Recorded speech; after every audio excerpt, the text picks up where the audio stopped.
d'accueillir le professeur Agnès Bernet, qui est enseignante, chercheuse, je ne sais pas ce que vous préférez. Chercheur, on dit toujours en biologie masculin. moléculaire et cellulaire, qui est professeur à l'université Claude Bernard Lyon 1 et membre depuis 2002 du laboratoire récepteur indépendance, cancer et développement dirigé par le professeur Patrick Mellen au sein du centre de recherche en cancérologie de Lyon, qui est un peu l'équivalent de l'Institut Gustave Roussy à Paris, hein, en plus petit.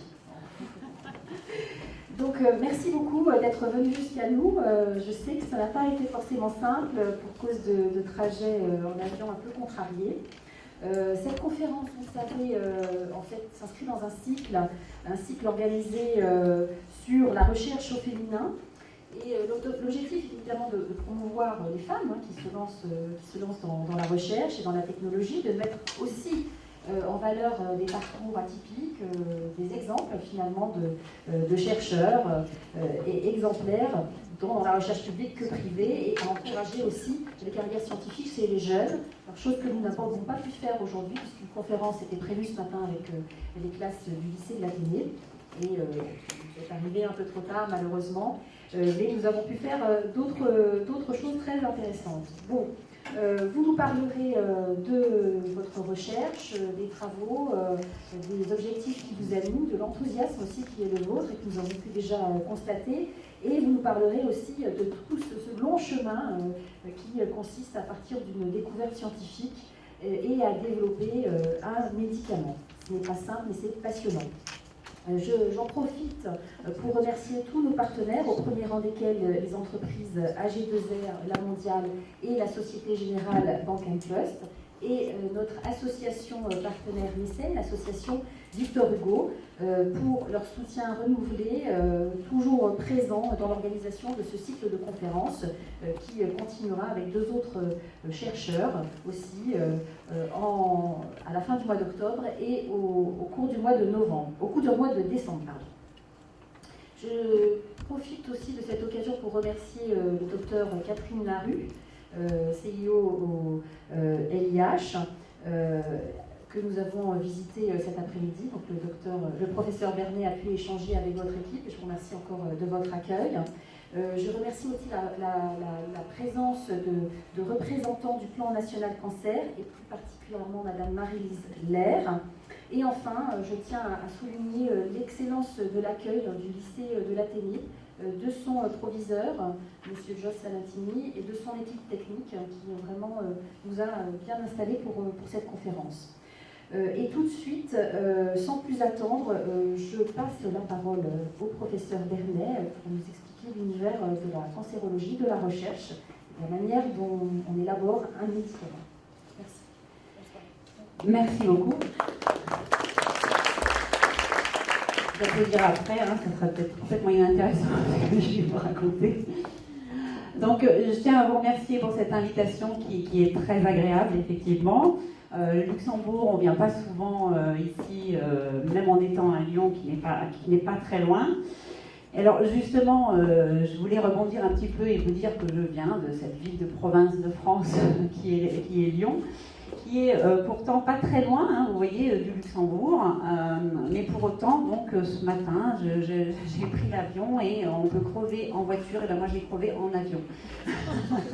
Donc voilà, il y a un problème de roue avec l'avion, donc on est resté coincé sur le tarmac pendant 1h30, et il n'y a pas de vol direct, enfin s'il y en a un, Lyon-Luxembourg, mais il est le soir, après la conférence, donc c'était un peu tard. Et du coup, j'ai dû passer par Francfort. Et quand je suis arrivée à Francfort, il y avait une panne d'informatique dans l'aéroport. L'avion suivant était donc décalé également. Et quand j'ai fini par arriver au Luxembourg, il y avait des bouchons partout pour rejoindre l'Institut. Je me suis dit que ce n'était pas vraiment mon jour. Donc, j'espère pouvoir terminer correctement la journée et que je vais essayer de vous apporter des informations qui vont vous intéresser. Donc, juste pour repartir de Lyon, je pense que la plupart d'entre vous connaissent, mais j'aime bien un petit peu parler de ma ville. Donc, Lyon, c'est la capitale des Gaules, c'est aussi la ville des deux fleuves, et des bouchons, on en a aussi à Lyon. Alors, on en a quand on veut traverser pour aller en Méditerranée, mais on en a aussi en termes de gastronomie. Pour ceux qui connaissent, on appelle les restaurants de Lyon les bouchons. Et Lyon se targue d'être une capitale gastronomique, je ne sais pas si c'est vrai, une petite image ici du vieux Lyon. Et puis pour ceux qui aiment le football, peut-être connaissez-vous l'OL, l'Olympique Lyonnais, qui est une bonne équipe. Donc on va passer aux choses un petit peu plus sérieuses. J'ai pas envie de parler de moi, donc je m'appelle Agnès Bernet et j'ai juste mis ces quelques lignes pour juste décrire le fait que je ne suis pas quelqu'un d'exceptionnel. Je suis déjà une femme. Vous dites qu'une femme, c'est pas forcément facile dans le monde de la recherche et dans le monde de la création d'entreprises, donc c'est plutôt pas un point positif. J'ai 48 ans, alors ça je ne sais pas si on peut dire que c'est un point positif ou négatif, on va dire je suis au milieu de ma vie en tout cas. Je suis mariée, ça c'est plutôt bien, et j'ai 4 enfants. Alors ça, c'était pour dire que, en fait, ça n'empêche pas de faire une carrière scientifique que d'avoir des enfants. C'était un petit peu le message que je voulais donner ce matin au lycée auprès des jeunes filles. C'est que je pense que dans la vie, les femmes n'ont pas à faire de choix entre leur carrière personnelle et leur carrière professionnelle. Quand on est motivé, quand on a envie de faire les choses, on peut toujours se débrouiller. Et en étant bien organisé, ce que sont souvent les femmes, on y arrive. Donc voilà, j'ai 4 enfants de 6 ans à 21 ans, donc tous les genres de problèmes qu'on peut avoir avec les enfants. Et donc j'ai un poste de professeur à l'Université de Lyon, donc rien non plus d'exceptionnel, je dirais. Mais par contre, il m'est arrivé quelque chose dans ma vie de sympathique. C'est qu'un jour, alors c'est un petit peu flou, je suis désolée, j'ai reçu un courrier de l'Académie des sciences me disant que j'étais lauréate du Grand Prix de l'Académie des sciences, qui est le prix Irène Joliot-Curie Parcours Femmes Entreprises. Donc là, effectivement, je me suis dit que ce que j'avais essayé de faire dans ma carrière pouvait être quelque chose qui m'intéressait. Donc j'ai été très contente et très honorée. J'ai reçu ce prix en présence du secrétaire d'État Thierry Mandon, et il est financé par Airbus Group. Donc, vous avez monsieur le directeur de la recherche d'Airbus Group.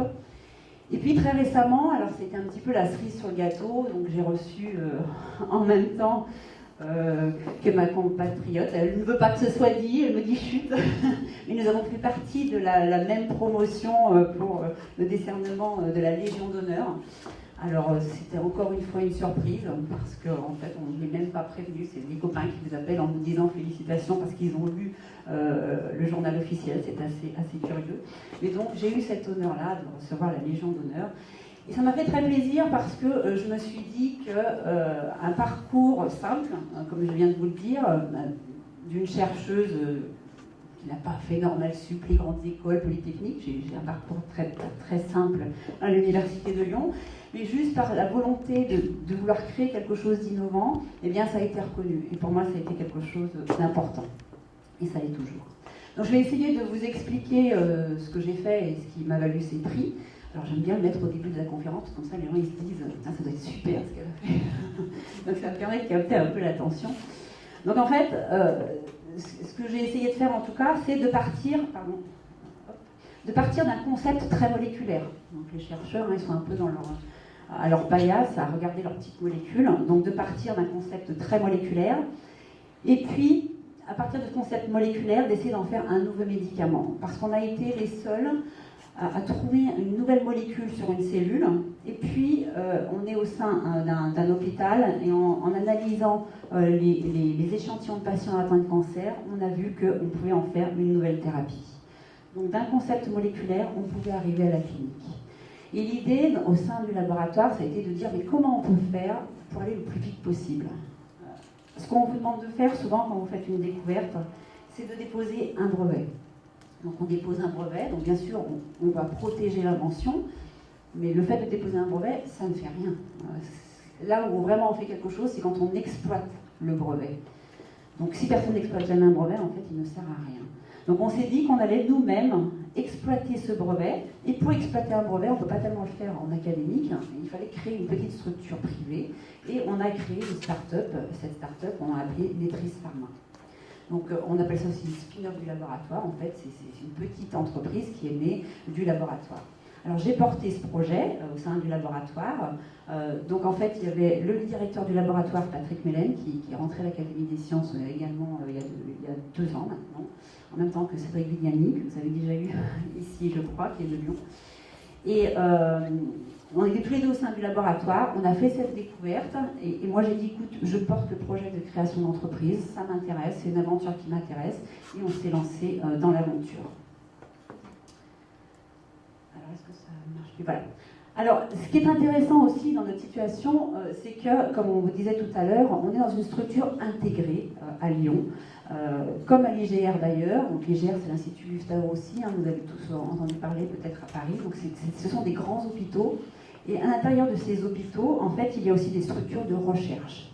Donc sur Lyon, c'est assez dynamique. Donc tout ce qui est en vert ici, c'est l'hôpital. Donc il y a des patients, il y a des médecins. Et puis à côté, il y a les chercheurs ici, dans les bâtiments en rouge. Donc initialement, j'étais, moi, chercheur ici dans ce bâtiment.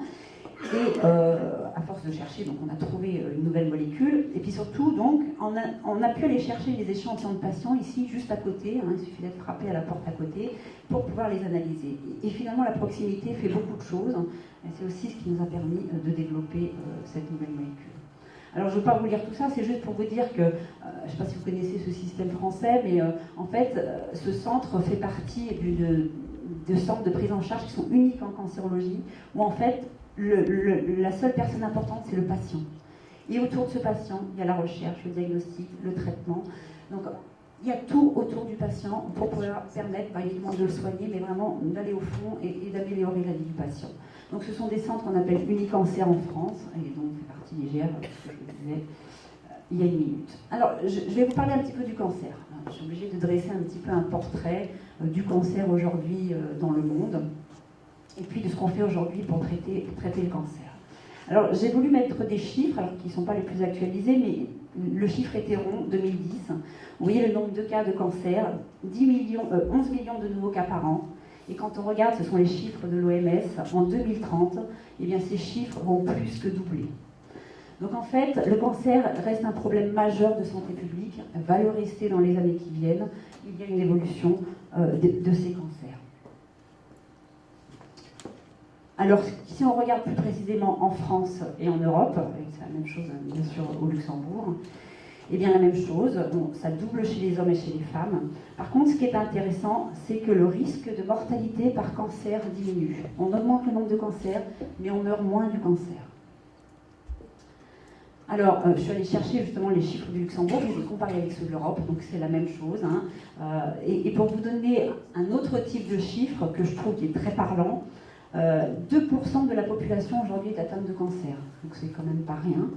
Et ça représente un quart des décès. Et généralement, il y a plus d'hommes que de femmes qui vont mourir de cancer. Alors, revenons sur le fait que ça double. Alors, pourquoi est-ce que ça double ? Eh bien, ça double, premièrement, parce que la population augmente. Donc, elle augmente dans le monde. Et puis aussi, elle vieillit. Alors, la première cause, le premier facteur de risque du cancer, c'est le vieillissement. Quand on vieillit, on a plus de chances de faire du cancer. Donc, pourquoi il y a plus de cancer ? Parce qu'on est plus vieux et qu'on est plus nombreux sur cette terre. Et aussi, quelque chose de très important, c'est le développement du dépistage. Parce qu'en fait, et ça heureusement, en fait on a fait plus de progrès en 20 ans sur le dépistage des cancers que par la thérapie en elle-même. Et pourquoi on augmente le nombre de cancers ? Parce qu'avant simplement on ne savait pas qu'ils existaient. Maintenant on détecte tellement de cancers, parce qu'on les détecte très précocement, qu'ils vont rentrer dans les chiffres du cancer, et ce qui augmente encore ce nombre de cancers. Par contre, il y a quelque chose qu'on ne maîtrise pas, c'est qu'il y a une augmentation quand même du risque de certains cancers. C'est-à-dire qu'il va y avoir d'autres phénomènes,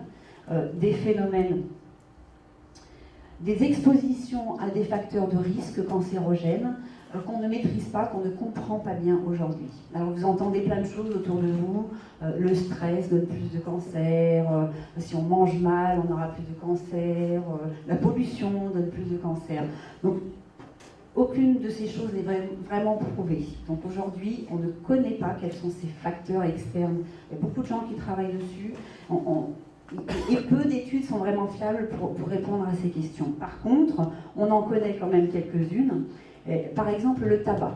Alors le tabac, ça, il n'y a pas d'appel. Hein. On est sûr que le tabac va donner le cancer.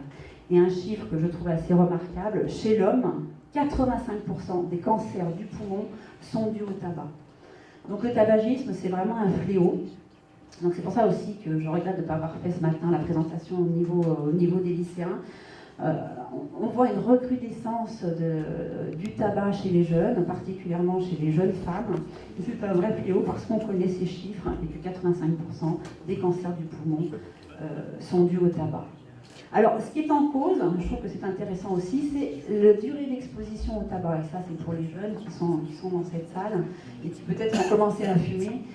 En fait, il vaut mieux fumer 20 cigarettes par jour pendant 10 ans que 10 cigarettes en 20 ans.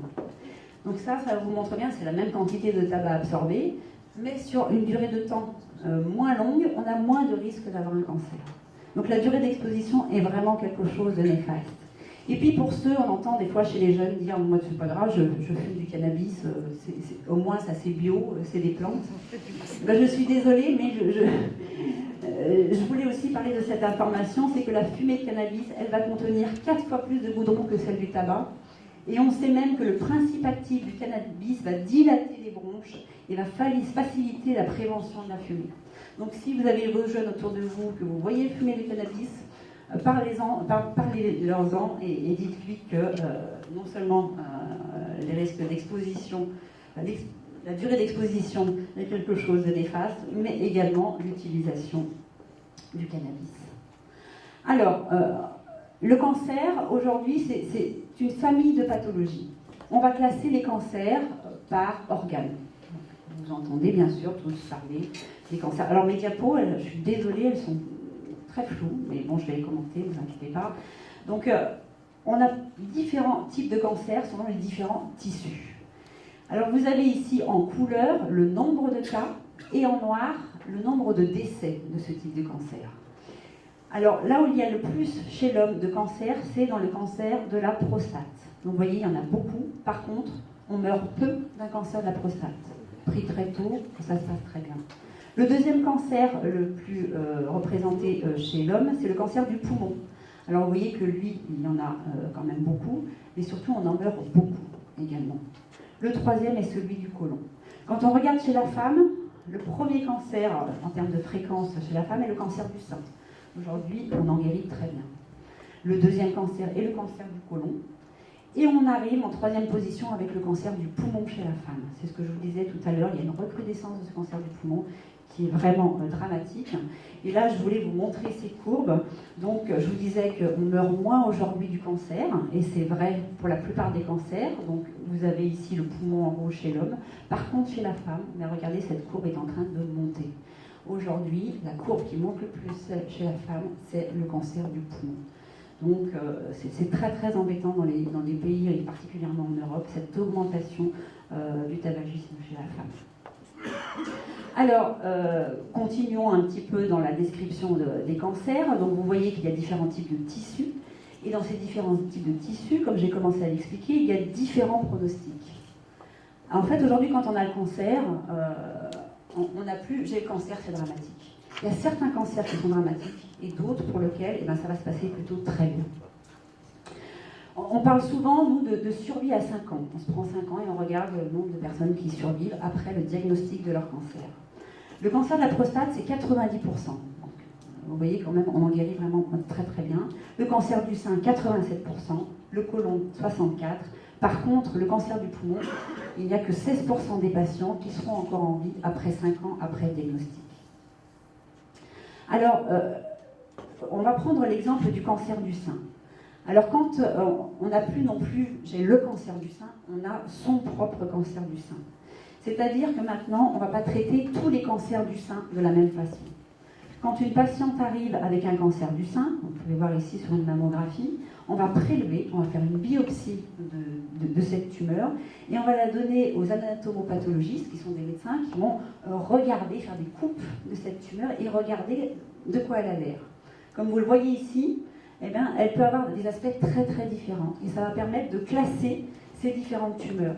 Donc on a soit celle-là, soit celle-là, soit celle-là. On n'a pas tous la même tumeur du sein. Ensuite, une fois qu'on a répertorié, qu'on a vu quel type de tumeur on avait, on va récupérer le même échantillon et on va aller voir au niveau moléculaire, donc dans son ADN, dans son acide nucléique, ce qui est à l'intérieur du noyau des cellules, quelle anomalie a donné ce cancer. Donc on va faire, vous avez entendu parler de séquençage, on va vraiment essayer de chercher les anomalies au niveau de l'ADN qui sont responsables de ces tumeurs. Alors, c'est pour ça que je vous dis qu'aujourd'hui, on ne parle plus du cancer, on parle d'un cancer parmi les 500 types de cancers différents. On a vraiment un type de cancer particulier qui peut qui peut être de très très bons pronostics ou qui peut être de très mauvais pronostics. Ce qui est très important aussi, c'est l'influence du stade de l'évolution tumorale. Donc ça, j'en profite aussi pour faire un peu de prévention.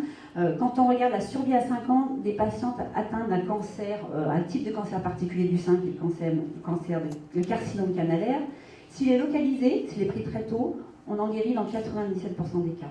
S'il commence à être un petit peu envahi, c'est-à-dire qu'il est parti un petit peu former des métastases, 70% vont s'en sortir.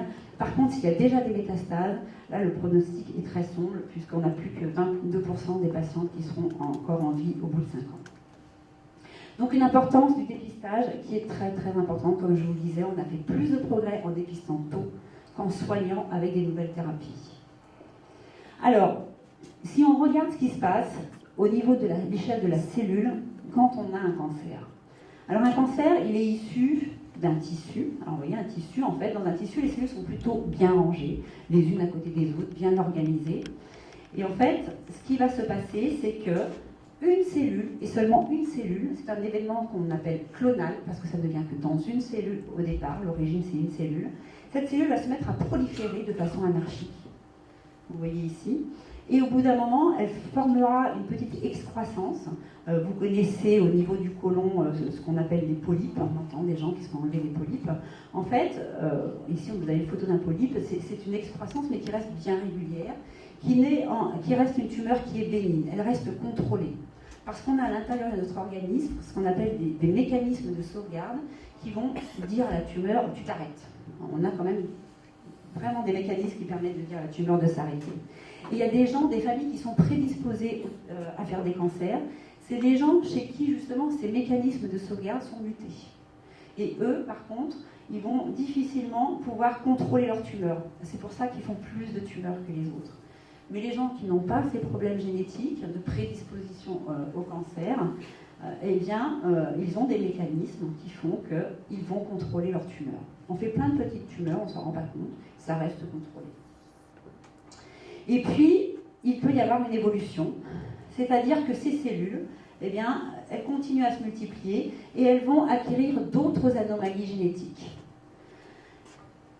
Elles vont donc, on dit en anglais, bypasser ces mécanismes de sauvegarde et elles vont devenir complètement folles. Vous voyez qu'on a des tumeurs qui ne sont plus du tout lisses. Donc ces polypes deviennent ce qu'on appelle des carcinomes et là, on a de véritables cancers. Des cancers dont il faut se débarrasser, parce que si jamais on les laisse continuer leur évolution, eh bien ces cellules qui sont devenues complètement folles vont continuer à se diviser, vont continuer à acquérir d'autres mutations dans leur génome et vont finir par envahir les tissus qui sont sous-jacents, partir dans le système sanguin et lymphatique. Vous entendez souvent les gens qui disent « j'ai eu un prélèvement ganglionnaire ». On regarde au niveau du système lymphatique, c'est-à-dire des ganglions, s'il y a des cellules qui sont parties à l'extérieur de la tumeur primaire, pour aller former des foyers à l'extérieur, dans d'autres organes, et c'est ce qu'on appelle les métastases. Et aujourd'hui, ce qu'on n'arrive pas bien à contrôler, c'est quand il y a des métastases et qu'il y en a un petit peu partout. Donc c'est les phases de cancer qui sont aujourd'hui très létales. Alors, pour vous donner des chiffres que je trouve intéressants, c'est que je vous ai dit qu'on partait d'une seule cellule, d'accord ? Donc une cellule qui va se mettre à proliférer. Pour avoir quelque chose que l'on peut détecter, soit par la palpation, soit en faisant une échographie par exemple, il faut à peu près 10 ans de division de cette cellule. Donc il faut 10 ans pour qu'un cancer se mette en place et qu'on puisse surtout le dépister. Il existe avant, mais on n'arrive pas à le dépister. D'accord ? Donc il faut qu'on passe d'une cellule à 10 puissance 9 cellules pour pouvoir avoir quelque chose qui se dépiste. Donc le temps de doublement à peu près va être de 3 mois. Mais ça dépend des cancers, il y en a qui sont beaucoup plus prolifératifs que d'autres.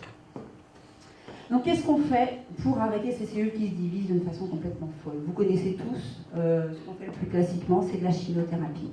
La chimiothérapie, ce sont des produits qui en fait vont stopper une cellule qui se divise.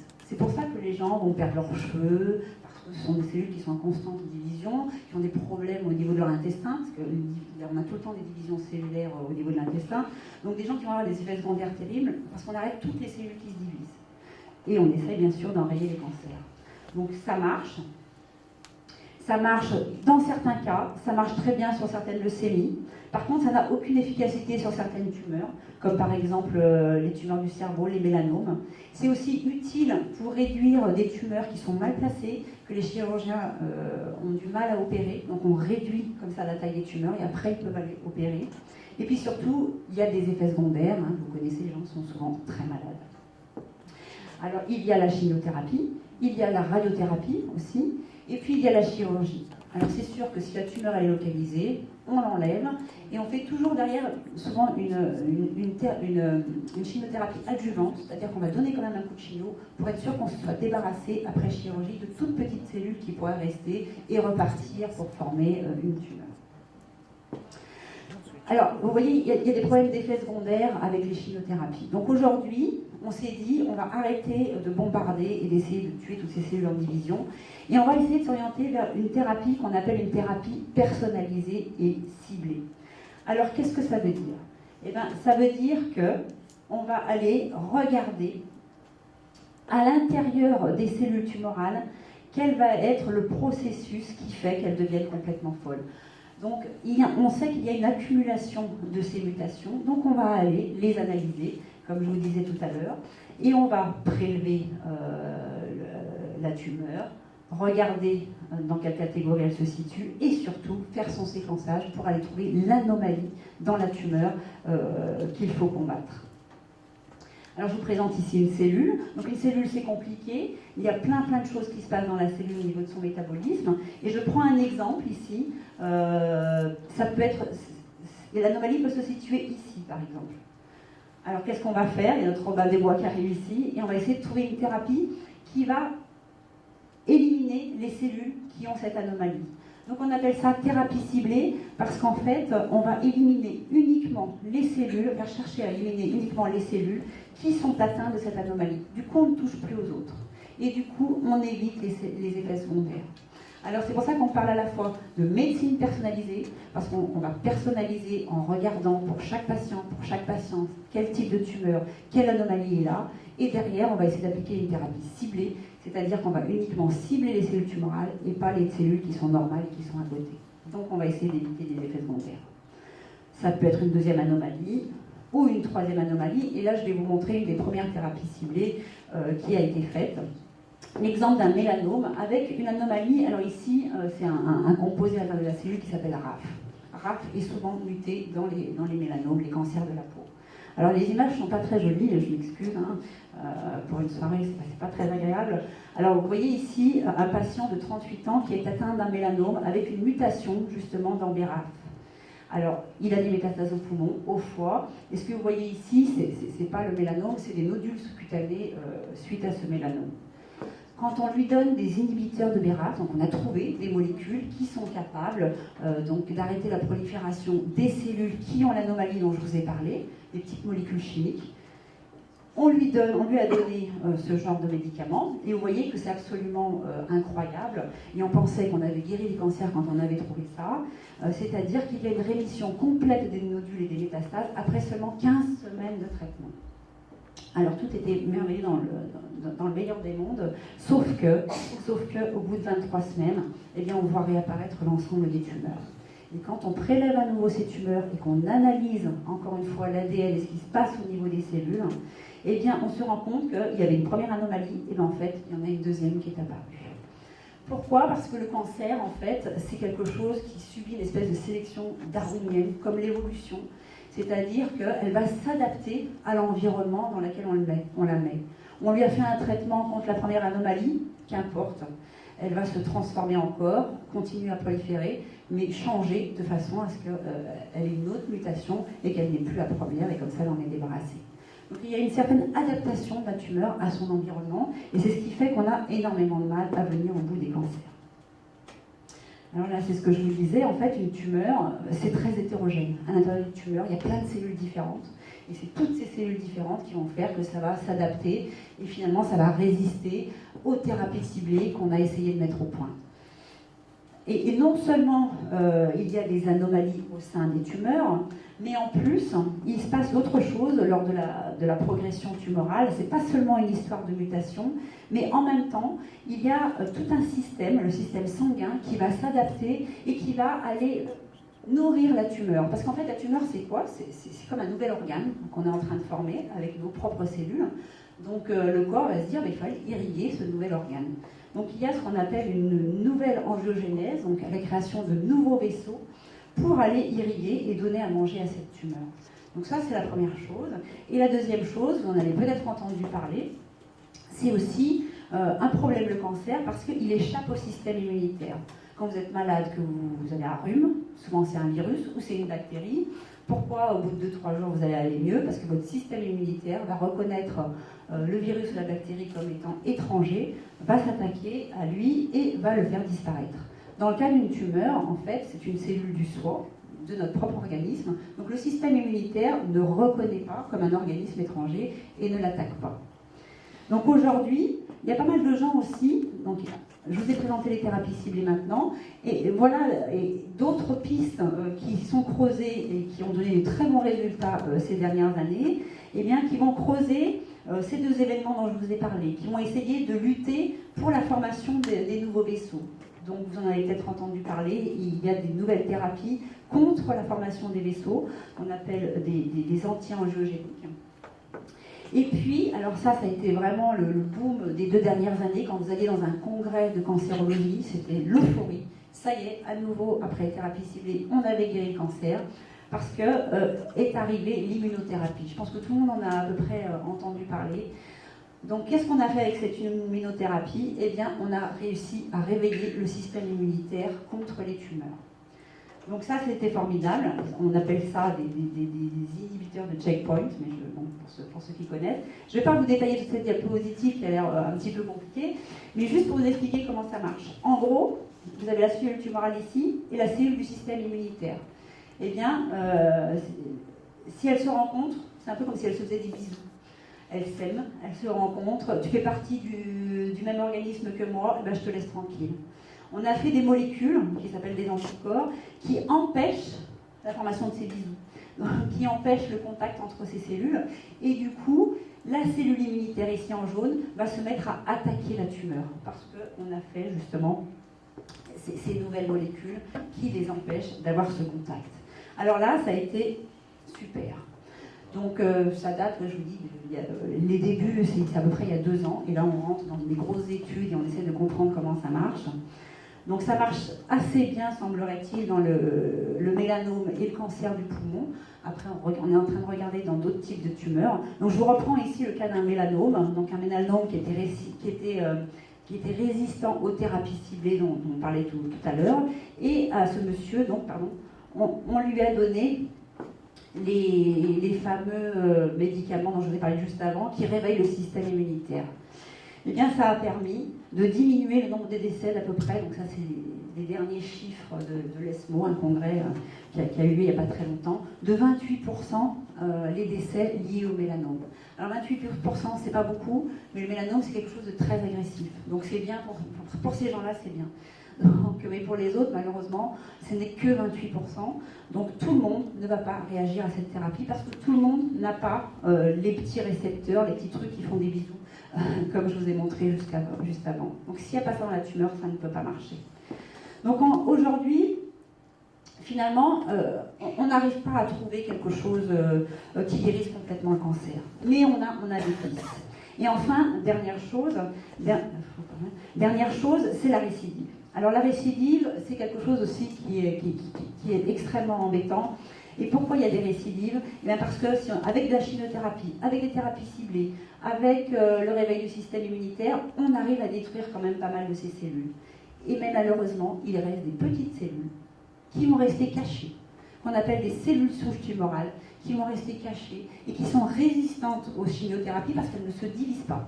elles sont tranquilles et elles ne bougent pas. Et puis un jour, elles vont se réveiller et former une nouvelle tumeur. Donc, c'est ce qui apparaît ici, c'est-à-dire même chose, une petite cellule, si on l'oublie quelque part, et bien, au bout de 10 ans, on va avoir une récidive. Et si vous entendez souvent les gens qui font des récidives de tumeurs, c'est souvent au bout de 10 ans, parce qu'il a fallu 10 ans à une cellule pour redonner une nouvelle tumeur. Donc voilà, je vous ai dressé le portrait là des tumeurs, donc une grosse variabilité et la tumeur s'adapte à ce qu'on lui donne et c'est le gros problème des cancers aujourd'hui. Alors qu'est-ce qu'on a fait de nouveau? Je vais vous parler un petit peu de ce qu'on a fait. C'est qu'on s'est dit que la plupart de ces thérapies ciblées, elles sont antiprolifératives, c'est-à-dire qu'elles empêchent la prolifération. Mais ce qu'il ne faut pas, c'est empêcher la prolifération, c'est les tuer. Donc on va essayer de tuer ces cellules tumorales. Si elles sont mortes, elles ne peuvent plus s'adapter. Elles ne pourront plus former de nouveaux cancers et elles ne peuvent plus rester dormantes dans un coin. Donc il faut vraiment qu'on tue ces cellules tumorales.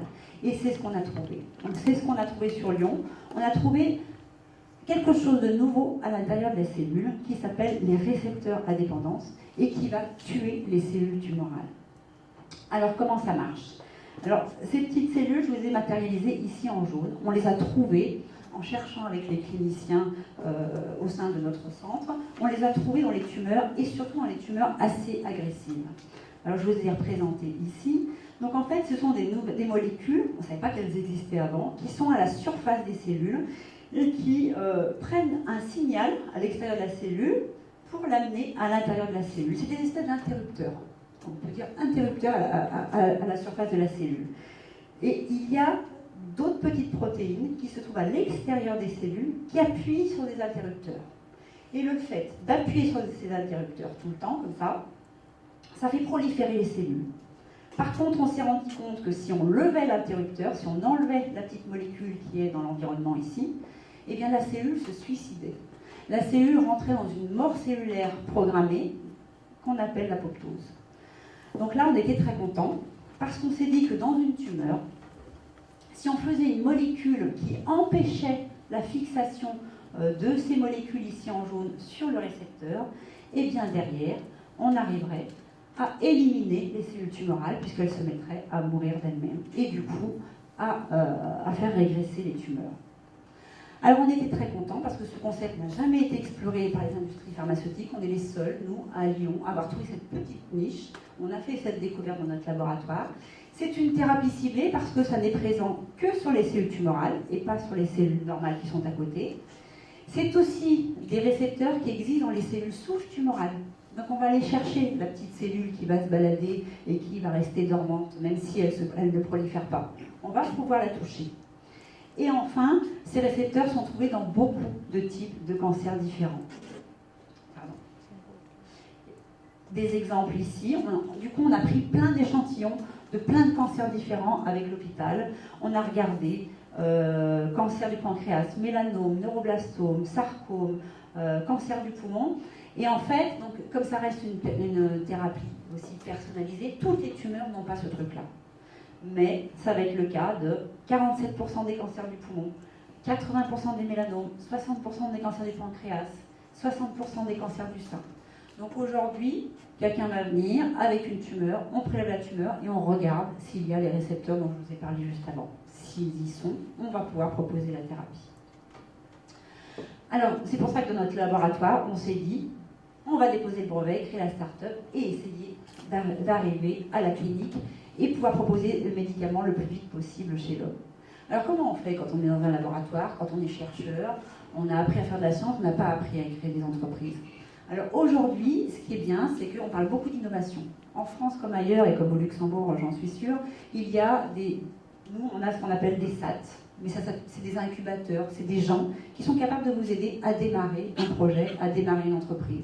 Savoir comment il faut faire, combien il faut mettre, quel type d'entreprise, une SARL, une SAS, ce genre de trucs pour lequel vous ne connaissez absolument rien.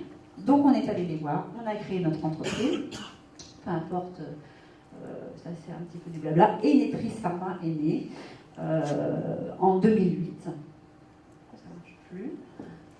Voilà. Est né et on a juste changé de bâtiment. On était dans le A, on est dans le C, donc toujours dans cette structure intégrée du coup. intégré au centre Bérard et on continue à collaborer avec les médecins. Donc qu'est-ce qu'on fait quand on a créé une structure comme ça? Qu'est-ce qu'on fait pour continuer à développer ce médicament? Eh bien déjà, il faut le tester. Donc on a trouvé cette molécule et il faut la tester pour voir si elle est efficace. Donc on commence à la tester comment? On la teste sur des cellules tumorales.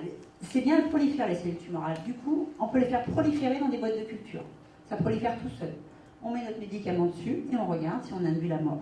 C'est la photo que je vous ai mis ensuite. Ici, on ne met pas le médicament, on voit tous les petits points qui sont là. C'est des petites tumeurs qui se développent dans la boîte. Ici, j'ai mis mon médicament. Vous voyez que tout disparaît. On peut le voir quand on regarde au microscope. On voit bien qu'ici, il y en a beaucoup moins qu'ici. Donc ça, c'est ce qu'on appelle in vitro. Ça marche bien dans une boîte. On s'en fiche un peu d'une boîte. Donc ce qu'on a essayé de faire par la suite, c'est qu'on a fait des tranches. Des tranches, on a pris des tumeurs des patients, on l'a coupé en tranches, comme un beefsteak, et on met ça de façon dans un milieu de culture, et les cellules continuent à vivre. Ça marche très bien aussi. On a mis notre molécule, et vous voyez quand les cellules deviennent noires, ici, c'est qu'elles sont en train de mourir. On les a vues mourir au sein de la tumeur, alors que si on ne met rien, elles ne meurent pas. Enfin, pour finir, alors il y a des gens qui n'aiment pas ça, que l'on teste sur les animaux, mais il faut quand même tester, non pas que sur des cellules, mais sur un système intégré, dans un organisme complet. Donc le seul organisme qui existe pour étudier les tumeurs, c'est chez la souris, parce que la souris, elle peut faire soit... Pardon, je m'envoie avec ça. Elle peut faire soit des tumeurs spontanées, vous savez qu'on sait les bricoler génétiquement, donc on va mettre les anomalies que vous avez vues tout à l'heure, on va être capable de les mettre chez la souris et leur faire développer leur propre tumeur, ou alors on peut et on sait faire implanter des tumeurs humaines sous la peau de la souris pour donner des tumeurs. C'est ce qu'on a fait. Donc là, c'est une souris qui est endormie. En plus, on a rendu fluorescent les cellules tumorales. Et vous pouvez voir ici que quand on donne le médicament par voie intraveineuse, et là, on voit qu'on fait disparaître la tumeur. Même chose ici, sur une tumeur du poumon qu'on met en sous-cutané, c'est une vraie tumeur humaine qui pousse, donc du coup chez la souris, on traite avec notre anticorps et on fait disparaître la tumeur. Donc super, on a une bonne efficacité in vitro dans les boîtes de culture, in vivo chez la souris. Donc très bien, et qu'est-ce que l'on fait après tout ça? Eh bien après tout ça, avant de proposer chez l'homme, il faut qu'on teste la toxicité. Et en fait, la réglementation, c'est sur un animal rongeur et non rongeur. Donc, on a choisi de faire le plus proche de l'homme. On a testé la toxicité chez le singe. Donc, après 4 ans de tests en laboratoire avec les souris in vitro que je vous ai montré juste avant, 1 an de tests de toxicité sur les singes, ce n'est pas nous qui faisons. Là, on trouve de l'argent et on paye une société qui est spécialisée là-dedans et qui va être surtout indépendante pour pouvoir donner des conclusions indépendantes de notre société. Et on a été ravis de constater que, alors c'est écrit en anglais, je m'en excuse, très bien toléré chez la souris et chez le singe, il n'y a pas d'observation de toxicologie, ça c'est le rapport qui a été délivré, et à des doses de 100 mg par kilo, alors qu'on sait que le traitement ne le donnera qu'entre 10 et 20 mg par kilo. Donc à des doses très élevées, il ne se passe rien chez le singe, il n'y a pas d'effet secondaire. Donc on était très très contents. Donc voilà où on en est. On en est aujourd'hui que ce produit, il est prêt, il n'est pas toxique, et on s'apprête à le tester chez l'homme. Mais en fait, on ne teste pas comme ça chez l'homme, comme vous l'avez entendu, enfin, on entend beaucoup dans les médias. C'est-à-dire que pour tester chez l'homme, par exemple, il faut demander l'autorisation à l'Agence nationale de sécurité du médicament. Donc on fait un gros dossier où on met tout ce qu'on connaît de notre molécule, comment on l'a produite, ses effets, comment elle marche, etc. Et on attend que l'agence nous donne l'autorisation d'aller tester chez l'homme. Donc en fait, cette autorisation, on l'a demandée en juin. Et normalement, il faut 2 mois à l'agence pour qu'elle réponde. Elle nous a répondu. On a un OK de principe, il nous demande juste des petits détails sur la comparaison de l'eau clinique, qu'on est en train de faire. Mais du coup, nos oncologues au sein du centre Léon Bérard, donc de l'hôpital, attendent. Ils attendent avec des patients mais qui vont justement recevoir les premières doses de notre médicament. Alors, quels sont les patients que l'on choisit? Ce sont souvent des gens qui sont en phase terminale, pour qui il n'y a plus de solutions thérapeutiques et qui généralement acceptent les nouveaux traitements qu'on peut proposer dans les centres comme celui de Lyon. Donc on attend d'avoir l'autorisation définitive, donc on espère que ce sera en novembre, et on va tester sur 3 types de tumeurs, le sein métastatique, le cancer de l'ovaire et le cancer du poumon, qui sont des cancers qui sont très agressif et pour lequel on a pas mal de cas sur Lyon. Donc voilà, alors je voulais aussi vous donner une idée du coût, parce que nous on a créé effectivement une start-up, on est des chercheurs, donc on n'a pas beaucoup de sous, et que pour développer un projet depuis la mise au point du composé jusqu'à aujourd'hui, c'est-à-dire l'entrée en clinique, et notre lot d'anticorps, de produits, pardon, il est prêt pour être administré à l'homme. Je ne sais pas si vous vous rendez compte, mais c'est une toute petite molécule et on en a produit 1 kg pour aller chez l'homme. Et ce 1 kg, il coûte 1 million d'euros. Donc il nous a fallu 1 million d'euros pour produire la molécule, 1 million d'euros pour faire les tests de toxicité chez le singe, 3 millions d'euros à peu près pour mettre tout au point, sachant qu'il y a 10 personnes qui travaillent aujourd'hui au sein de cette société, donc depuis 4 ans. Donc en tout, il nous a fallu 5 millions d'euros. Donc ces 5 millions d'euros, ils ne sont pas faciles à trouver. Et ce qu'il nous reste à faire, c'est donc cette phase clinique. Alors aujourd'hui, je vous dis tout de suite, on n'a plus de sous. je ne vais pas vous en demander.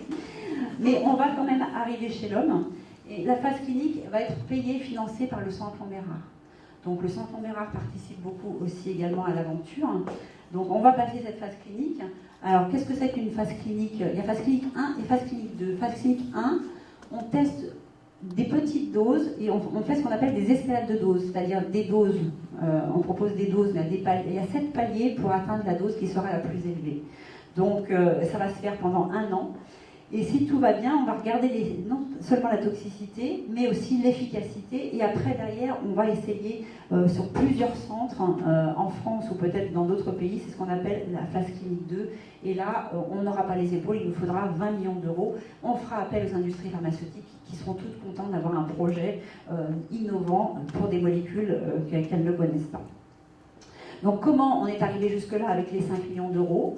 Eh bien grâce au Centre Lambert, grâce à des dons qui ont été faits, grâce à l'Agence nationale de la recherche en France, on a été beaucoup aidé aussi par l'Europe, et puis il a fallu trouver des investisseurs privés, donc on en a trouvé, malheureusement pas en France, on en a trouvé en Suisse, et puis je vous disais on n'a plus de sous, mais quand même on a des projets outre-Atlantique avec des investisseurs aux États-Unis qui vont nous aider donc en même temps avec le Centre Lambert à passer tranquillement ces phases cliniques et à tenir un peu jusqu'à ce qu'on trouve les industries pharmaceutiques et aller en phase clinique 2. Donc juste pour finir, hein, je n'ai plus qu'une diapositive je crois, donc non seulement on a trouvé un récepteur à dépendance, dont je vous ai parlé, et la petite boule ici jaune s'appelle la nétrine, c'est pour ça qu'on a appelé notre société Netris Pharma, mais on s'est rendu compte qu'il n'y avait pas qu'un seul type de ces récepteurs, mais il y en a plusieurs.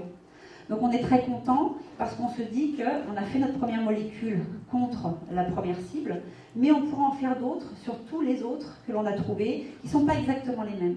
Donc même s'il y a un phénomène d'échappement tumoral, s'il y a une résistance quelconque, on pourra arriver avec d'autres molécules et essayer d'arriver à bout de toutes les cellules en les faisant mourir si elles n'ont pas voulu mourir grâce au premier composé. Donc voilà, je voulais vous présenter l'équipe de Netris Pharma avec qui on travaille aujourd'hui. Donc je vous disais une dizaine de personnes. Et puis je suis bien sûr disponible pour répondre à l'ensemble de vos questions. Merci.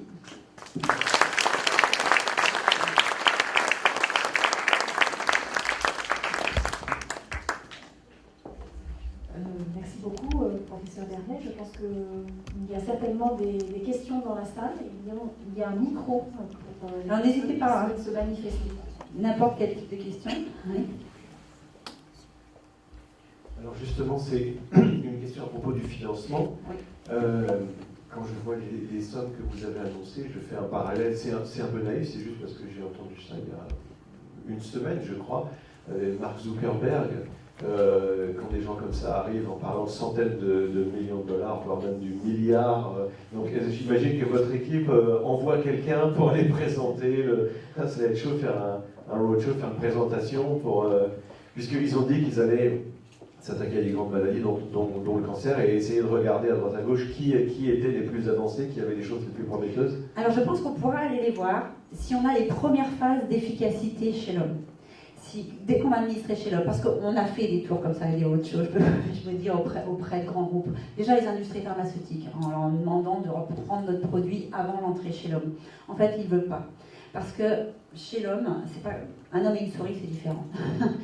Donc en fait, il y a un produit sur 10 qui va marcher chez l'homme et 9 qui ne vont pas marcher alors que les 10 marchaient chez la souris.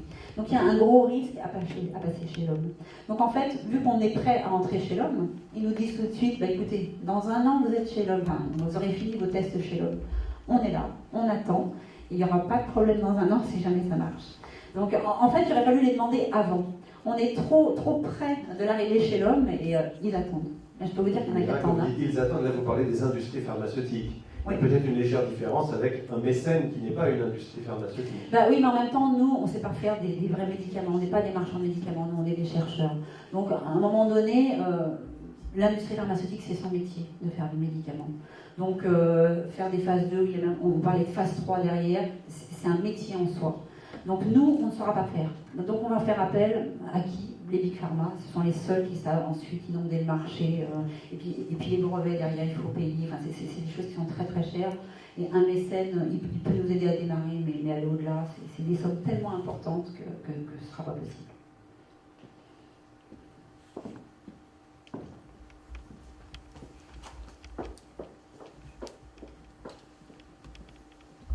avez parlé d'autres récepteurs qui marchaient de la même façon. Oui. Et je voulais savoir, est-ce que vous savez si la surface, le footprint sera plus grand par rapport au type de cancer? Si la trace sera plus grande, c'est-à-dire que vous allez pouvoir traiter en pourcentage plus de ça?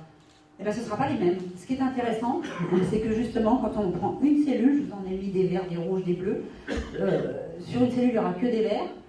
Sur une autre cellule, il va y avoir des verts et des bleus, donc on pourra faire les deux thérapies. Et on devrait arriver à couvrir 100%, enfin, c'est notre idée, et c'est vraiment dans l'idéal, mais 100% des cancers, justement en regardant quel est le type de récepteur qui va être dérégulé à l'intérieur de la cellule. Vous allez augmenter le pourcentage? Oui, on va augmenter le pourcentage. Alors pour une tumeur donnée, on va pouvoir la taper de plusieurs façons.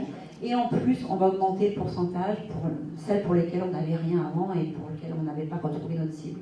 J'ai une deuxième question. Le mécanisme primaire de votre molécule, si vous pouvez l'expliquer, je ne sais pas si c'est très compliqué, mais comment on le fait pour viser et pour. Si vous pouvez décrire s'approcher. Alors, la molécule en elle-même, vous voulez dire? La molécule, en fait, c'est un anticorps. Je ne sais pas si vous savez. Ouais. En fait, et la plupart des industries pharmaceutiques font des anticorps, en fait. Donc, pourquoi c'est intéressant de faire un anticorps? Parce que c'est très spécifique d'une molécule. Donc justement, ça ne va aller que sur la petite boule jaune que je vous ai montrée, ça n'ira pas ailleurs. Parce qu'un anticorps, ça fait partie du système immunitaire, voilà. Donc si vous savez ce que c'est un anticorps, ça répond à votre question. Et en plus, l'anticorps, c'est une des protéines qui reste le plus longtemps dans le sang, qui est le plus stable dans le sang. On injecte une fois, au bout de 15 jours, il y est toujours. Donc ça permet d'avoir en plus quelque chose de très constant, et on n'a qu'à traiter les gens une fois tous les 15 jours, ça suffit. C'est pas besoin de leur mettre une dose tous les jours. Donc il y a beaucoup d'avantages à faire un anticorps. Mais c'est très cher, par contre. Merci.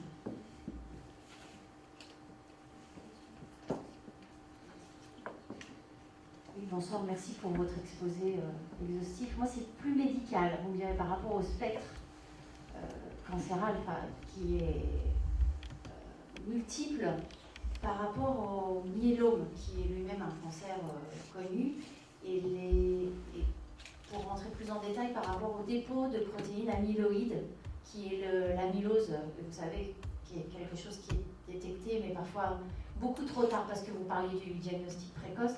Est-ce que là, dans la molécule, dans le traitement, vous parlez, et c'est quelque chose qui éventuellement... On n'a pas regardé. Voilà. On n'a pas regardé, donc on ne peut pas tout faire. Non, en fait, c'était une question purement plus spécifique à un type de tumeur. Voilà. Alors, tout ce qui est en plus hémopathie, tout ça, c'est des choses qu'on n'a pas bien fait encore. Et on s'apprête, on a un projet entier avec des équipes de Lyon là-dessus. On est en train d'explorer. Je sais que vous êtes aussi à Lyon très proche de ce type de tumeur. Merci. Il y a de très bons médecins, effectivement, à Lyon dans ce type de tumeur, mais ils ne sont pas au centre Landerard, en fait. Si vous connaissez bien la région, ils sont au sud de Lyon, ce qu'on appelle Lyon Sud. Et on a un projet, plus tard mercredi prochain, on va en discuter, justement. Une question vraiment très technique au niveau immunologie. Est-ce que vous avez une idée de la constante d'association de cet anticorps vis-à-vis du ligand? Du cadet, elle est en dessous du nanomolaire, donc c'est plutôt une très bonne affinité. Alors, la deuxième question, c'est plus une question de business. Est-ce que Netris Pharma est coté en bourse? Non. Alors ça, c'est une option qu'on peut avoir. Pour trouver de l'argent, il y a une des façons de faire, c'est de proposer en bourse les actions de Netris Pharma. Donc on connaît des sociétés qui l'ont fait. Tant que le produit ne marche pas, ça vaut rien. Et franchement, ça vaut pas grand-chose. On fait que dépenser de l'argent. Vous avez vu, on dépense. Hein. Donc ça ne vaut rien. Donc effectivement, aujourd'hui ça ne vaut rien. On va aller en bourse, on ne va pas en tirer grand-chose. Et si ça marche derrière, effectivement, ils seront contents les gens parce que ça va flamber. Mais ce n'est pas le meilleur moment d'aller en bourse. Il faudrait vraiment qu'on n'ait plus rien. Et encore, il faut trouver des gens qui fassent confiance à un projet où on n'est pas encore chez l'homme. Donc on est vraiment... on est au milieu du guet, c'est ce qu'on lui dit souvent quand on va chercher de l'argent. Écoutez, vous êtes au milieu du guet. Vous seriez avant, au début du projet, on vous aiderait, on investirait parce que ça nous intéresse. Ou vous êtes après, vous avez les résultats chez l'homme. Là, vous êtes en plein milieu. Mais finissez votre phase, allez chez l'homme et après, rappelez-nous. Et je pense que c'est pareil pour l'entrée en bourse. Et une troisième question, c'est ma dernière. Est-ce que vous avez l'intention de suivre cette molécule jusqu'à la phase 2A? Vous avez annoncé 20 millions d'euros pour la phase 2 qui comprend forcément 2A et 2B. Ou est-ce que si un industriel vous propose un deal, vous lâcheriez éventuellement à la fin de la phase 1? Ça dépend du deal. En fait, ce qu'on prépare, parce que là on va faire une escalade de dose juste avec notre produit, mais tout de suite derrière, en fait, c'est une phase 1A, on va faire 1B, on peut dire 1B. En fait, on va tester déjà en combinaison avec la chimiothérapie. Donc sur quelques patients, sur une centaine de patients, et déjà on va regarder. Donc, mais nous, on ne s'attaquera pas à une phase 2. On va essayer de faire une grosse phase 1, bien complète, hein, pour bien la vendre justement derrière aux industries pharmaceutiques, pour bien les attirer, montrer que ça marche en combinaison avec la chimiothérapie, etc. C'est plutôt ça notre vision, de faire un package bien complet, qui marche bien, pour leur donner tel quel. Quoi. Mais bon, notre objectif n'est pas de faire de l'argent, l'objectif est de sauver des gens. Donc, bon, après, bien sûr que c'est intéressant. Et puis, c'est pas nous qui gagnerons de l'argent, surtout les investisseurs qui investissent dans notre société déjà. Est-ce que vous avez d'autres questions? Oui, merci. Je voulais vous poser la question dans le cadre du dépistage. Il y a les IRM qui détectent des kystes. Et ensuite, ces kystes, dans un certain nombre de cas, deviennent des tumeurs. Mais les médecins ne savent pas si c'est un kyste ou une tumeur à un moment. Et est-ce que la recherche médicale ne pourrait pas aller dans une sorte de prévention? En d'autres termes, si quelqu'un a un kyste important mais qui n'est pas une tumeur, est-ce que... voilà la question. Oui, enfin, un kyste, c'est pas une tumeur. Hein. Voilà, c'est ce qu'on dit, mais un jour, ça devient une tumeur.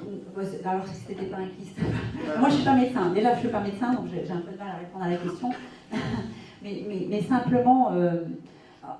En fait, une tumeur, c'est quand même très caractéristique. On sait quand on a une tumeur. Enfin, les médecins sont capables aujourd'hui de dire, en faisant une biopsie, bien sûr, c'est pas juste en voyant qu'il y a eu une excroissance quelque part, il faut qu'ils aillent faire une biopsie et qu'ils regardent à l'intérieur pour voir comment c'est. Et à partir l'anatomopathologie savent exactement s'il y a une tumeur ou s'il n'y a pas de tumeur selon la forme des cellules. Ils vont faire des marquages avec certains marqueurs et on sait si c'est tumoral ou non tumoral. Ça, c'est quelque chose qu'on sait déjà bien faire.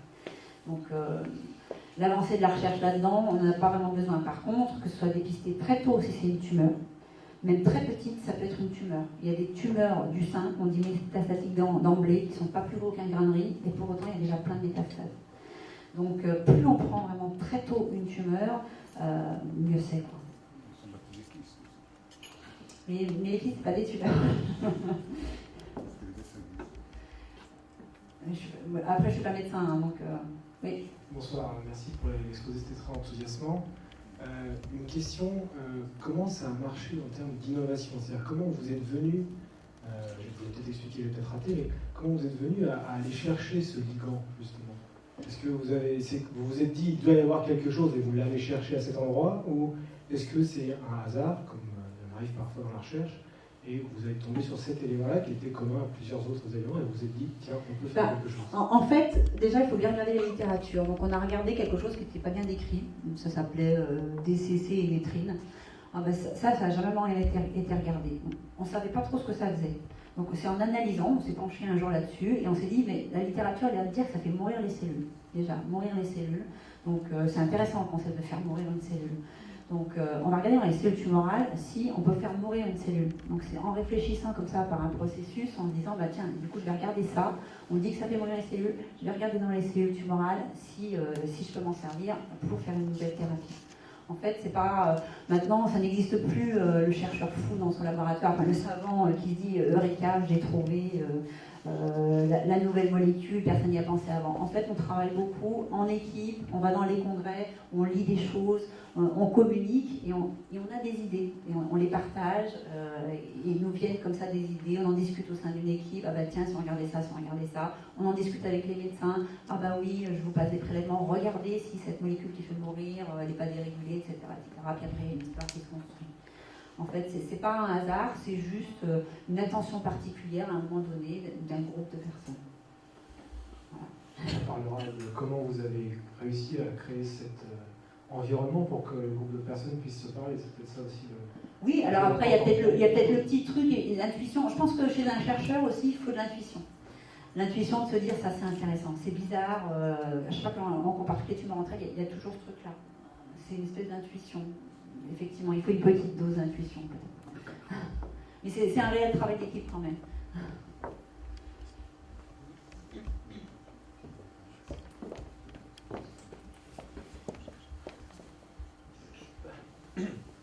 Est-ce que, pour le moment, dans toutes les techniques de lutte contre le cancer, on voit que plus le dépistage est fait tôt, et meilleure sera l'efficacité. Est-ce que votre découverte pourrait peut-être changer complètement le rapport au temps, à la mesure où, même si on découvre trop tard, de toute façon, ça va très bien fonctionner. Et qu'est-ce que ça, et si oui, qu'est-ce que ça pourrait changer là? Oui, c'est une bonne remarque parce qu'on trouve ce système-là particulièrement dans les cellules très agressives.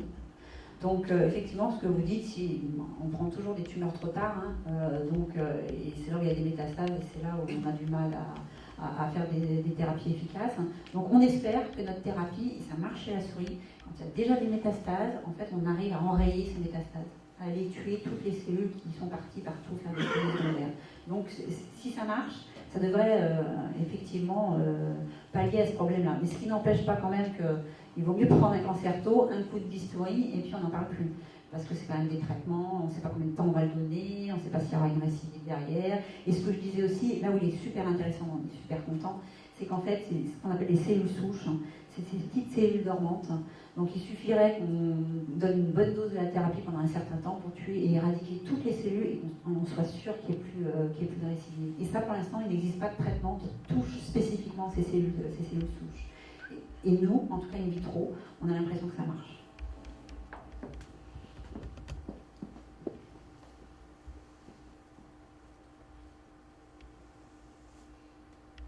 Pas d'autres questions? Oui. Tout à l'heure, vous disiez que quand ça marche pour 10 petites souris, ça ne marche que pour un seul homme. Oui. Alors, en fait, non, c'est 10 produits. Oui. Sur 10 produits qui ont marché chez la souris, il n'y en a qu'un seul derrière. C'est une moyenne qui aura une réelle efficacité chez l'homme. Et ça, c'est toujours le cas lorsqu'il s'agit d'appliquer, de passer de la souris. C'est des chiffres, c'est des moyennes. Alors, je ne pourrais pas vous dire si dans les anomalies du métabolisme, si dans le diabète, si c'est le cas. Mais enfin, c'est un chiffre qui montre bien à quel point il y a une grosse différence entre la souris et l'homme. Les souris et les hommes.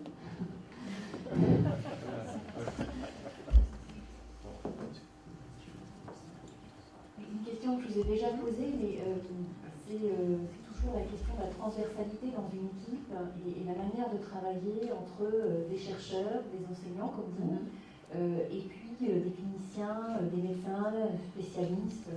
Voilà. Comment ça se passe Oui. Qu'est-ce qui fait que ça marche? Qu'est-ce qui fait que ça marche moins bien parfois aussi? Alors ça, c'est quelque chose que je trouve extrêmement important aujourd'hui, pour lequel je trouve qu'on a une chance inouïe. Et je pense que c'est un gros facteur clé de la réussite de notre projet, c'est de travailler en collaboration avec le monde médical. Et en France, il y a souvent une cloison entre les médecins d'un côté et les chercheurs d'un autre. Et là, en fait, on se parle beaucoup. On a même des médecins qui ont passé une thèse de doctorat de sciences, donc qui sont à l'interface entre les deux, et qui vraiment, avec qui on peut dialoguer. Et ça, c'est vraiment une richesse. On n'aurait jamais eu les prélèvements, on n'aurait jamais eu les idées des cliniciens, et on n'en serait jamais arrivé là. On serait resté au stade de notre laboratoire avec nos cellules, où on a trouvé un truc sympa qui fait mourir les cellules. Mais bon, on l'aurait publié, on l'a publié dans un bon journal, mais derrière, une seule, il ne se serait rien passé. C'est vraiment parce qu'on a des gens qui sont sur le terrain, qui reçoivent tous les jours des gens en consultation, ils n'ont pas de solution thérapeutique, Ils ont la volonté d'avoir des nouvelles thérapies, ils sont vraiment dans les starting blocks, là, ils attendent pour pouvoir proposer cette nouvelle thérapie à des gens qui vont partir et pour lesquels ils ne peuvent rien faire. Et là, de proposer à un patient, au sein du centre Lambert, on peut, si vous voulez, tester un nouveau médicament. Je pense que pour eux aussi, c'est vraiment une forme de réussite en disant j'ai travaillé avec les chercheurs, on a abouti ensemble à quelque chose et on peut vous le proposer aujourd'hui. Donc, moi, je suis vraiment à 100% pour qu'il y ait un rapprochement entre les médecins et la recherche. Quand vous parlez des publications, vous avez publié dans Nature Oui. Ah oui. Beaucoup. Oui, oui. Enfin, ces 10 dernières années, on a publié 4-5 fois dans Nature et 2-3 fois dans Science. Donc le concept est publié en 2004 dans Nature. C'est déjà en soi une consécration. Oui, mais ça ne sauve personne. C'est ce que je vous disais. Mais c'est d'ailleurs grâce à ça, grâce à ce niveau de publication qui est assez élevé, pour les gens qui ne connaissent pas, dans Nature, c'est Nature en anglais, donc c'est la plus belle revue dans laquelle puisse espérer publier un chercheur, un biologiste. Et le fait qu'on ait publié beaucoup dans Nature au début du concept a fait en sorte qu'on a rapidement eu quelques financements pour démarrer aussi l'entreprise. Donc les gens nous ont fait rapidement confiance. Pour ça qu'on a eu des financements européens, pour ça qu'on a eu des financements de l'Agence nationale de la recherche, parce qu'il y a une bonne recherche derrière, ça donnait confiance. Et donc du coup, est-ce que ça suscitait un intérêt outre-Atlantique? Oui, beaucoup. Oui. Beaucoup, et on a, oui, d'ailleurs, si on a les financeurs qui se profilent, éventuellement sont outre-Atlantique, ils ne sont pas français. Et vous mettiez combien de temps de la découverte maintenant Alors, la première publication dans Nature, je ne disais pas 2004, 2004 c'est la deuxième Nature, le premier Nature c'est 98, donc vous voyez, ça commence à dater. Vraiment, le concept dans la cellule, le truc tout bête de départ, c'est 98. Ça commence à voir. Excusez-moi de revenir là-dessus, on est à Luxembourg, donc c'est une fournisseur d'argent. Si jamais votre médicament marche, donc 25 millions d'euros, c'est ça peut-être le médicament le moins cher de nous. J'ai jamais entendu cette somme-là pour la recherche. Non mais 25 millions d'euros, c'est ce que ça va coûter pour faire les phases. Enfin, ça nous coûterait si nous on le faisait à notre échelle. Les industries pharmaceutiques, elles vont mettre le paquet, ça ne sera pas 25 millions d'euros, ça va être 100 millions d'euros qu'elles vont mettre là-dedans. La partie recherche, ça aurait été bouclé à 25 millions d'euros quasiment. Enfin, pas tout à fait. Bah, c'est des chiffres que j'ai jamais entendus. Enfin, vous trouvez que c'est pas beaucoup? C'est très peu par rapport à ce que dit l'industrie. Oui, mais attention, parce que derrière, quand elle le met sur le marché, ça lui coûte encore plus cher. Là, c'est juste pour faire les tests. C'est pour faire les tests à plus grande échelle. C'est-à-dire passer en phase 2 derrière, s'ils commercialisent le médicament, ça va être des milliards d'euros, parce qu'il va falloir produire, je vous disais, 1 kilo pour faire nos 100 patients, ça nous coûte 1 million d'euros. Si on doit inonder la terre ensuite de ces médicaments... C'est plus de la recherche, ça. C'est de la production. Oui, tout à fait, oui. Mais la recherche, alors quand on vous parle de coût, alors attention, il faut associer le coût des salaires des gens, il faut associer le coût des médecins, c'est un coût global. Quand on parle de milliards d'euros, moi je vous parle juste de ce qu'on doit payer à l'extérieur au niveau des CRO pour avoir l'anticorps, pour avoir accès aux patients, et on ne paye pas, il y a les salaires aussi là-dedans. Il y a énormément de coûts qu'on ne prend pas en compte et que prennent en compte les industries pharmaceutiques. Oui, coût de développement. Et puis il y a aussi les brevets. Je peux vous dire que maintenir un brevet, notre plus gros budget actuellement, c'est même les brevets. Le brevet, pour le maintenir, c'est dans tous les pays du monde. Chaque pays demande une redevance. Donc je ne sais pas si vous imaginez le montant que ça peut représenter. Mais là, on n'en peut plus. C'est un budget qui est vraiment très très compliqué à gérer. Quelle est la durée justement d'un brevet? 20 ans. Donc 20 ans, donc on s'en approche. mais ce que l'on fait pour essayer de prolonger la durée de vie d'un brevet, c'est que là, par exemple, on a posé un deuxième brevet sur une combinaison avec les chimiothérapies. Donc du coup, ça nous protège encore et on repart pour 20 ans. Il y a des stratégies pour faire durer les brevets un peu plus longtemps. Est-ce que vous partiriez? Où? Ailleurs? À l'étranger? Là, bah oui, là où on vous aidera. Écoutez... La patience a des limites. Dans votre... Oui, non, mais tout à fait. Non. Vous avez eu envie de passer à autre chose aussi? Oui, non, mais... pour rien vous cacher, j'étais très déçue par le système français d'investissement aujourd'hui. On parle beaucoup d'innovation. On a été très bien aidé au début. C'est très bien le système français pour faire démarrer des initiatives. Mais dès qu'il y a des grosses sommes derrière, parce qu'il arrive un moment, il faut mettre un produit. Un produit, c'est des grosses sommes. Quel que soit, il n'y a pas d'industrie pharmaceutique. Il n'y a plus rien. En France, il n'y a plus rien. On vous aide plus. On est allé voir, vous avez peut-être entendu parler de BPI, enfin, ou des fonds d'investissement, ce qu'on appelle les capital risqueurs. Ils ne risquent rien du tout, je peux vous dire. Parce qu'en fait, oui, on peut vous donner 6 millions d'euros, on veut bien mettre un petit ticket dedans, parce que si ça marche, on sera tout content de récupérer un peu d'argent. Mais 25 millions, jamais, on ne va pas tout mettre l'argent de notre fonds dans votre aventure, en tout cas pas avant d'être passé chez l'autre. Donc c'est vrai que c'est un peu le côté désagréable. Et quand on parle aux États-Unis, en ce moment on est en train de discuter, eux ils mettent 25 millions d'euros, ça ne les dérange pas. Donc quand vous dites est-ce que vous avez envie de partir, non, moi j'ai envie que ça marche en France, un projet français, né de la recherche française, dans une clinique française, dans un hôpital français. Je trouve le système beau et vertueux. On avait même, nous, dans l'idée, quand on revendrait du coup notre projet derrière, de financer la recherche du laboratoire avec l'argent qu'on aurait gagné en revendant aux industries pharmaceutiques. Parce qu'on en a marre aussi de chercher toujours des fonds pour faire tourner la recherche du côté académique. Donc notre idée, c'était de se servir de ça pour faire tourner notre propre recherche derrière et continuer à trouver d'autres choses. Je ne sais pas si on y arrivera. Est-ce qu'il y a d'autres questions pour le professeur Vernet? Je crois que nous sommes arrivés au bout de cette présentation. Oui, c'est ça. Merci vraiment beaucoup, très chaleureusement pour votre conférence qui est très vivante, pour cette interaction avec le public, pour votre présence et votre amabilité tout au long de cette journée qui n'a pas été facile, qui n'a pas commencé. C'est commencé à 5h du matin. Nous avons un petit peu exploré à la fois effectivement le côté scientifique, votre parcours qui passe de la recherche publique à une application au sein d'une entreprise, la création d'une entreprise. Nous en voyons les difficultés, nous comprenons un peu mieux comment les médicaments s'élaborent, arrivent juste au pied peut-être d'une production future par l'industrie pharmaceutique. Donc je crois qu'on a vraiment vu toutes les dimensions de votre métier. Très passionnant. Merci infiniment pour cette présentation. Merci à vous tous en tout cas. Merci de